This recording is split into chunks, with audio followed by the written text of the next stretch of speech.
Focusing on those little things. And you know how important the little things are, right? A little stone in your shoe makes a lot of difference. Those little things matter a lot.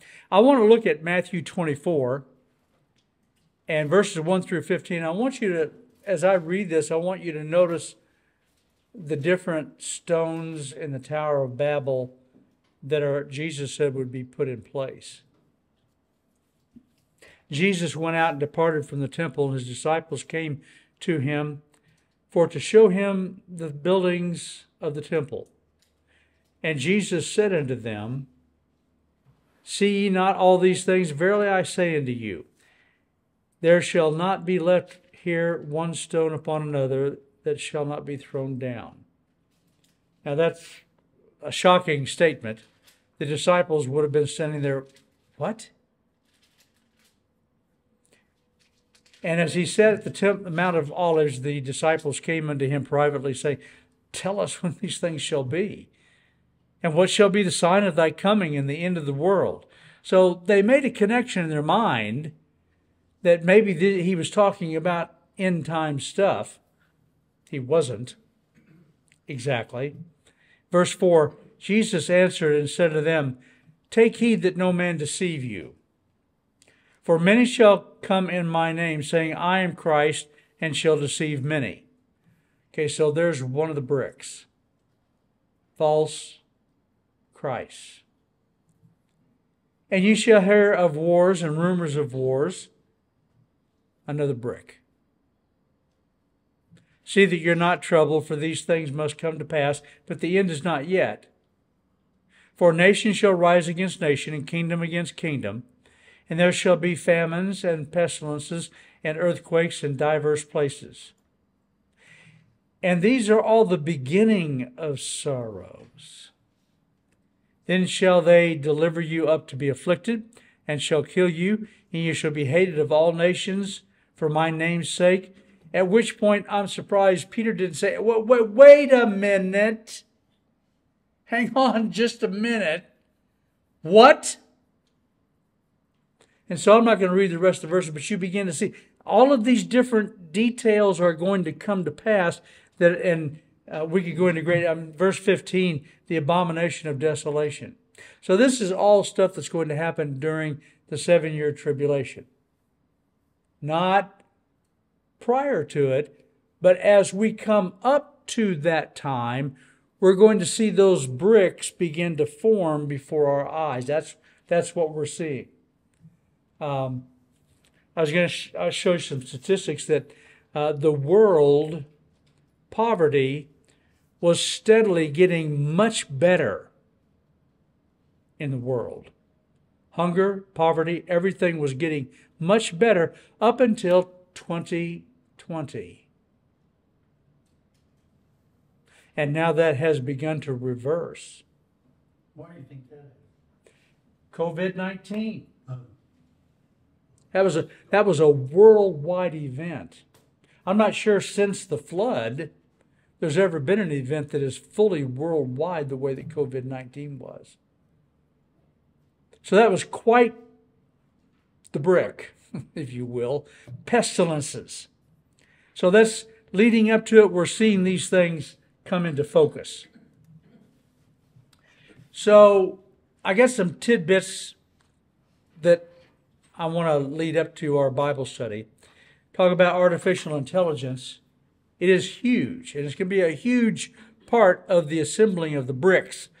But I thought it was interesting, this new warfare that is coming to pass.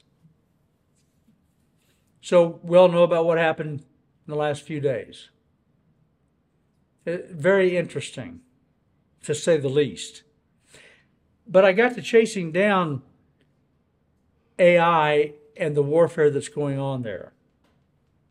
And I thought, this is based on when I first heard that there was going to be 3 layers of protection that Israel would have in place, missile protection.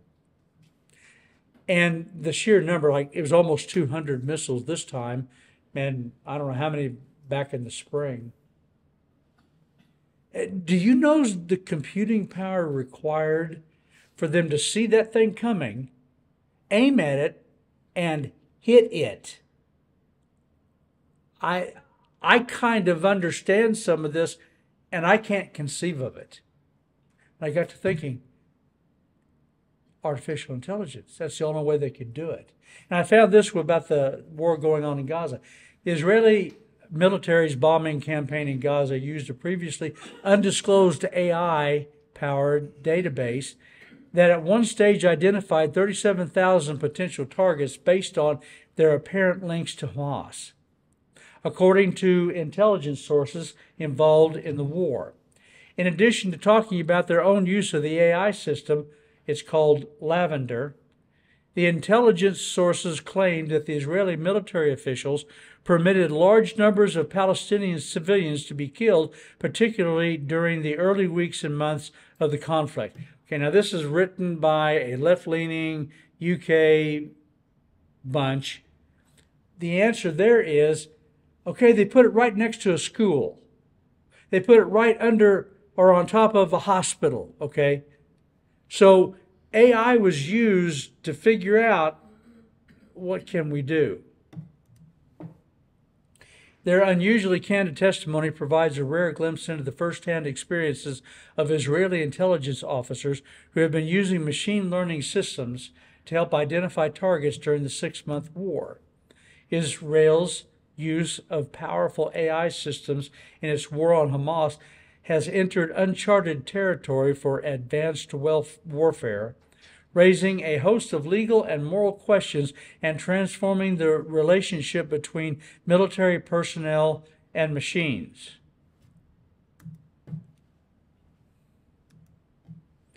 This is unparalleled in my memory, said one intelligence officer who used Lavender, adding that they had more faith in a statistical mechanism than a grieving soldier.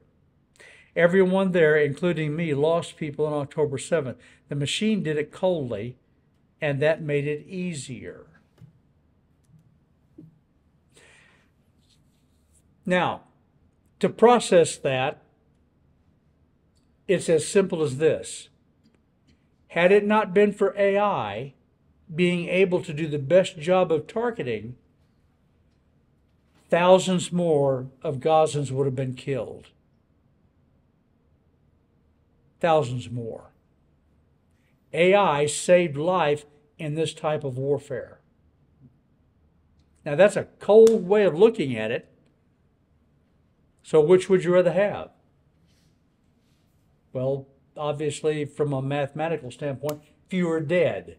The disaster relief nightmare, I do think you need to hear her. Well, you're going to have to just excuse my because we have no power, we have no running water, but I'm just so pissed off that I've got to make this clear. It's all right. We got a notification from TEMA. I'm guessing that's FEMA for Tennessee. I'm not exactly sure. I think it's supposed to be the disaster relief people, but they were like, "Do not donate your time. We don't want you to donate time unless we ask for you, and we don't want you to donate stuff to other people. You need to just donate money and stuff to us and get your instructions from us and listen to us." What? And then they said yesterday, we don't go into areas that the roads are not easily accessible. What? You are the disaster relief people. Like, that is your job, to go into the areas that are hit by disaster and provide relief. Not to just go to the easy area and sit and wait for the people that are in the disaster area to be able to come to you. Okay, she's having an episode. Rightfully so. Somebody was telling me just before we started tonight that a helicopter pilot was going in, rescued, brought somebody out, and the sheriff came and said, "If you go back, I'm going to arrest you." So Israel's advanced military technology on full display during Iran's attack.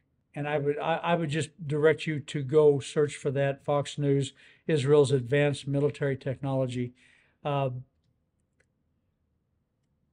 Here's my whole reason for sharing this with you. Were it not for artificial intelligence, how many Israelis would be dead today? to coordinate 3 different levels of missile protection at this scale would have been impossible without artificial intelligence. Okay? The reason I'm bringing this up is artificial intelligence is wonderful, amazing, saving lives. The day will come, and that's what Dan's alluding to, and we're going to get to that. But isn't there a human factor to it also, though? Because it's the humans in Israel, God's people, the Israelis, that are creating a system like that that can save the people from the bombings, from the airstrikes. So there's still the human factor, and it's still God's people that have come up with something that advanced. Yeah, and that's the footnote I would give to that is God's people doing what the Jews do. All through history, they have helped humanity. I mean, if you do a search for that, you can come up with a number of things that the Jews, Jewish people, have come up with that have helped humanity. And so it's come to pass, just as Jesus said to Abraham, your kids, they're going to bless the whole world. Now, that sounded like an idle thing that God was saying to Abraham. No, God was looking down through history, and he saw all the things that the Jews were going to do because of their genius, because of what he was going to do in them. Now, Amir Safarti was talking about so many miraculous things going on, and that even the secular Jews, we're coming to realize that God's hand, I think that's wishful thinking on his part. I don't think that's true at all. Until the tribulation, the Jewish people are not going to turn to God. And that's the sad little truth. There's a Holocaust coming. I don't want that. But there's no revival spiritually going on in Israel. There may be spots here and there, Messianic Jews, and that's a whole thing as well. There is that going on. But Israel does not even recognize that God, even those missiles that got through, didn't hit anything of consequence. It's just, how do you not look at that and see that God's hand wasn't in it? And yet they aren't. You're not seeing any revival in Israel. And you're not going to until during the tribulation. And then it's going to be a remnant. Even then, it's just going to be a remnant who are going to say, we killed our Messiah. What do we do about that? And then Jesus will be back. That's actually the trigger. They're going to be down in Petra when they say that. And that's the trigger for the actual second coming. Right? Palestine, they're celebrating when the rockets are raining down. Okay? But here's what this guy said. This is why the Palestinians never achieve a state of their own. They are celebrating the Iranian rocket attack, an attack that only had one confirmed kill, a Palestinian. Peace will only come when the Palestinian leadership value the lives of their citizens more than the death of Jews.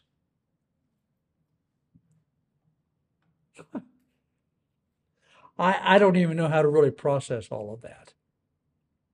But that's an amazing thing. So, our Bible study. The little things, they matter a lot.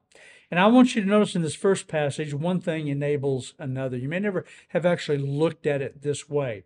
1 Timothy 4:1, Paul talking to Timothy, he said, now the Spirit speaketh expressly that in the latter times some shall depart from the faith. Okay, that's one thing. Okay, because of that, they shall depart from faith, giving heed to this. Them departing from the faith is going to enable seducing spirits and doctrines of devils. Had it not been for the apostasy, had it not been what we're seeing going on right around us today, would there be the kind of demonic witchcraft, evil rising in America if the church wasn't apostate? Lukewarm and worse, apostate. I would argue no. This is what Paul's saying. He's saying, you've got this piece, this is going to happen that's going to enable the wickedness to grow. Speaking the lies and hypocrisy, having their conscience seared with a hot iron, forbidding to marry and commanding to abstain from meats, which God hath created to be received with thanksgiving of them which believe and know the truth. Yeah, I'm not even going to get into the vegetarian thing or the Catholic Church not letting the priests marry, but we've got all that going on. So, headline: Modern economy rests on a single road in North Carolina where hurricane collapsed bridges. Okay, now process that a little bit. Modern economy rests on a single road, and this single road has been shut down. Now let's go see what that says. And I'll let you chase this down if you want to chase it down for more information. So, modern economy rests on a single road in North Carolina where hurricane collapses bridges. Impacts 2 mines that are the sole supplier of the quartz required to make the crucibles needed to refine silicon wafers. Now, I'm not going to go into the whole article, but it's really fascinating. This is the one place where the thing comes from, where they're able to make the stuff that makes all of our computers, all of our cell phones, all of that operate. They can't build more of them if they don't have this stuff from this quartz factory, this quartz mine. One road. Now, I mean, we'll come up with a solution probably. My point in this is not that we're all going to die. My point is we kind of shoot ourselves in the foot sometimes because we don't pay attention to the little things. I had an epiphany driving over here tonight with Judy, and we were talking about this strike. I said, this is going to impact my Amazon buying. And you know what she said? Well, it's time you got weaned anyway. So, little things that enable the Antichrist. There's a reason why I wanted to bring you down this road and talk about these things.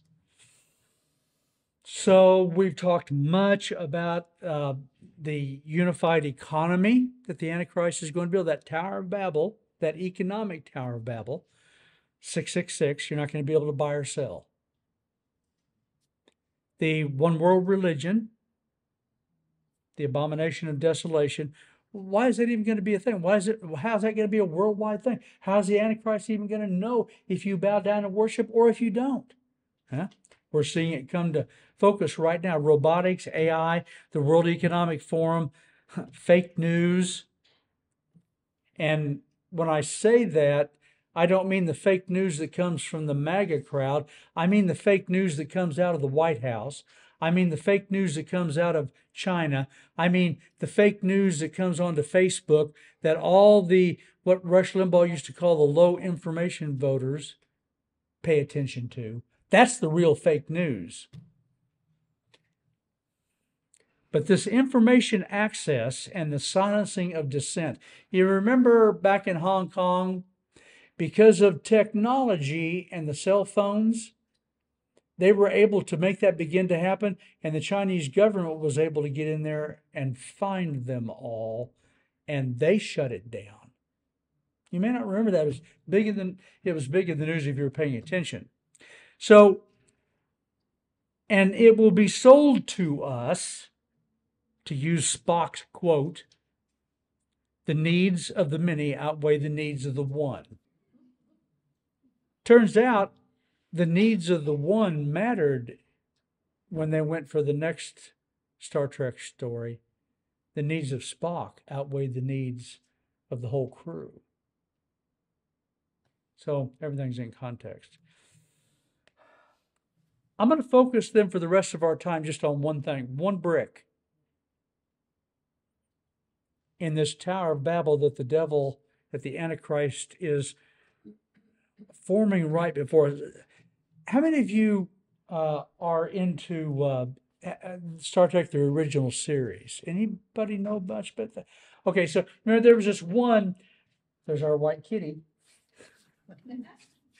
There was this one episode where the Enterprise encountered this alien bunch, and this alien bunch was so powerful that they made them stop, and they were able to, in space, begin to form this grid and put them in jail. And they were watching on the screen as this jail was being formed around them. And as they're watching their doom shape up slowly before them, Spock was fascinated.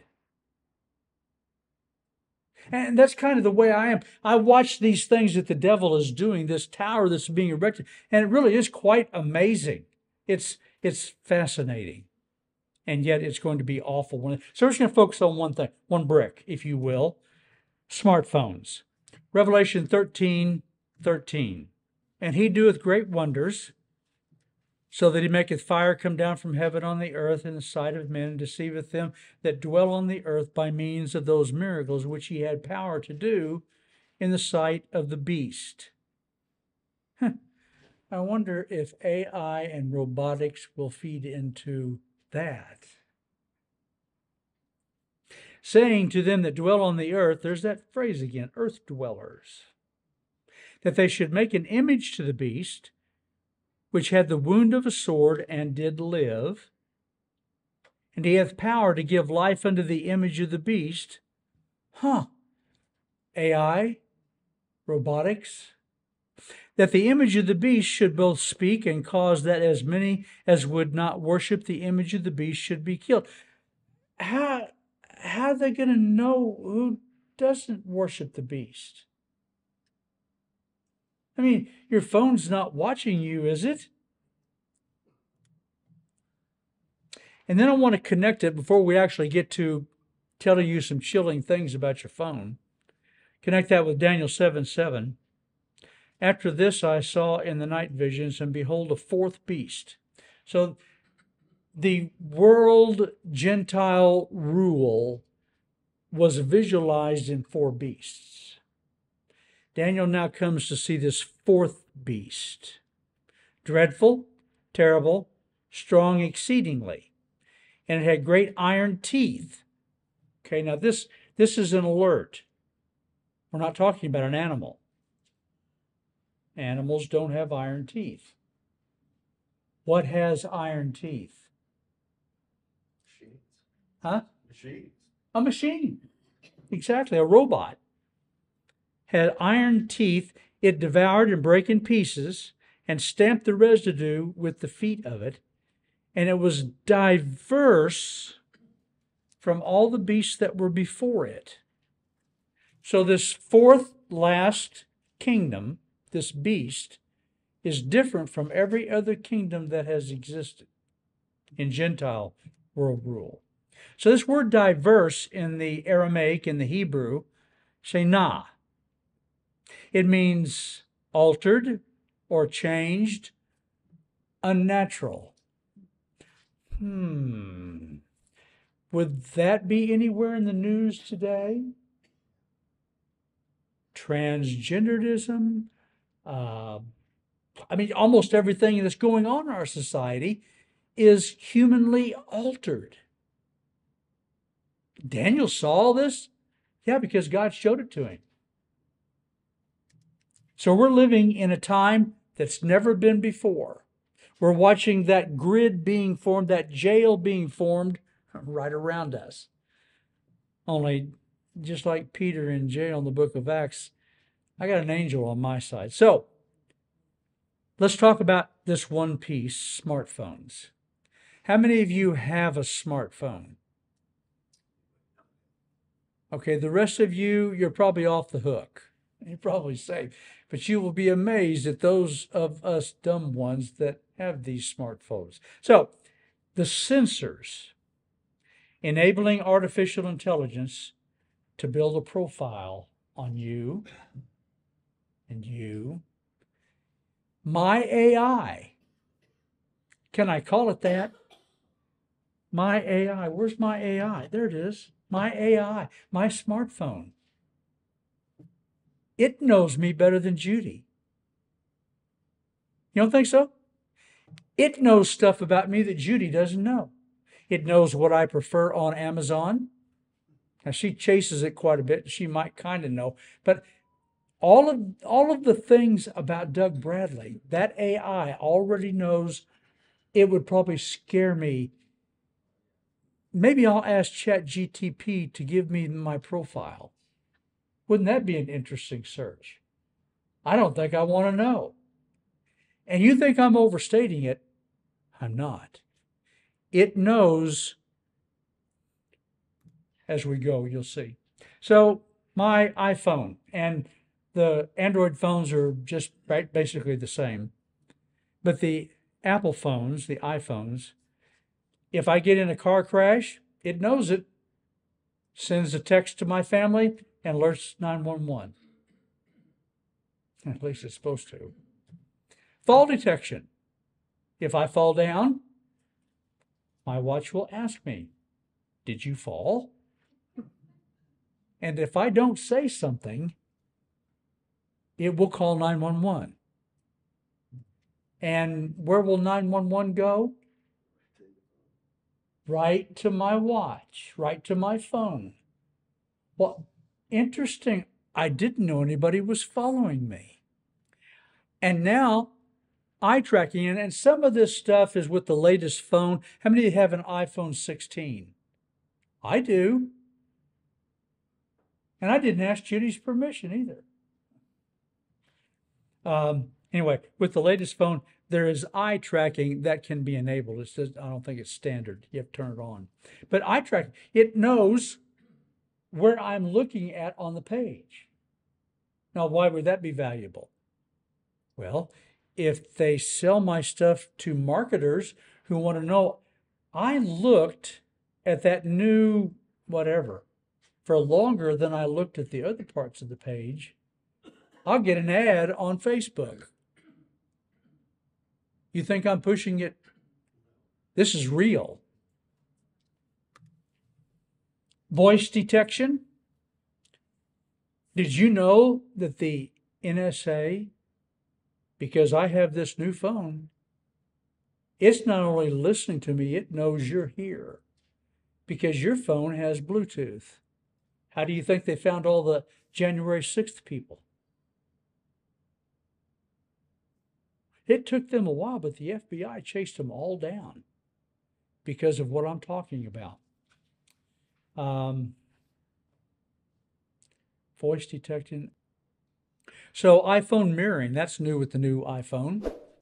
I can access on my desktop my phone, and I can interact with it, drop stuff on it. I can get stuff off of it onto my desktop. Well, so that brings up a question.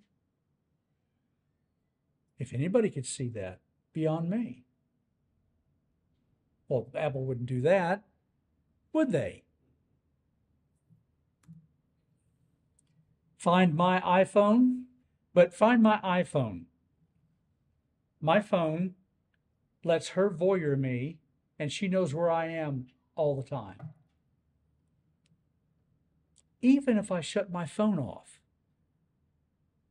Now that's kind of mind-blowing. This is the reason why friends of ours in the Middle East have told me that for a long time now, when they go into a meeting with their team, everybody puts their phone in a refrigerator. Right? So nobody can know, couldn't possibly even hear or track. So Find My iPhone is a feature of the iPhone. With that, I can let anybody have access that I give permission to. Only people that I give permission to, right? So AirTags, little bitty things about the size of $50. You can put them anywhere you want to. And then with your phone, you can find that. You can track that. They came out with that, Apple came out with that, and then they immediately have to give some upgrades because women were being stalked by rapists. Or And children at museums or yeah, all kinds of stuff. Had to back up and rethink that. And this is fascinating. Internet connection now with the new iPhone, even with there's no Wi-Fi. and your phone, is not accessing the internet, it can still access the internet. Media scanning. They came out with this a couple of years ago and said, Apple did, we're going to build this into the operating system, AI, and we're going to scan all of your pictures and all your movies and all your music. And if we find music that is child pornography, and so who could be against that? If they find anything in your device that's child pornography related, we'll notify, the police, and they'll come and take you away. Now, who could argue that's a good thing, right? Well, Apple had to immediately back away and say, no, we're not going to do that yet, because there was such an outcry. So they turned it off. But the capabilities are still there. So today they're looking for child pornography. What about if tomorrow they're looking to take care of those people who worship when they've been told they can't worship? Yeah, they can scan your phone. You've got a Bible. Supposedly on hold, we talked about that because of the backlash. The day's coming. So artificial intelligence by way of Apple. They're going to protect me. They're going to give me AI on my device so I don't have to go out to the internet and be unsafe. Apple will stand between me and artificial intelligence. Phones powerful enough to run a limited AI. So AI is a really powerful computing thing. Not my desktop can't run a thing like that until now. And now the later computers and my phone can run an AI right there, and I don't have to go anywhere, right there on my device. That's going to change everything. And it's going to report all that data to who? Okay, we're going to have to stop, but we're not there yet, right? It's not illegal to go to church, not illegal to have a Bible on your phone. So we're not there yet. I'm just telling you, row by row, they're making that jail. That Tower of Babel, to use another illustration or a biblical one, is being erected right before our eyes. Now, what's our ace in the hole? Remember two things. The church has never been immune from the wrath of Satan. We have endured that for 2,000 years. We are protected from the wrath of God. In order for that to happen, Enoch, Lot, they have to be removed before the wrath can come. That's my ace in the hole. It's a biblical one. I didn't come up with it. God did. All right.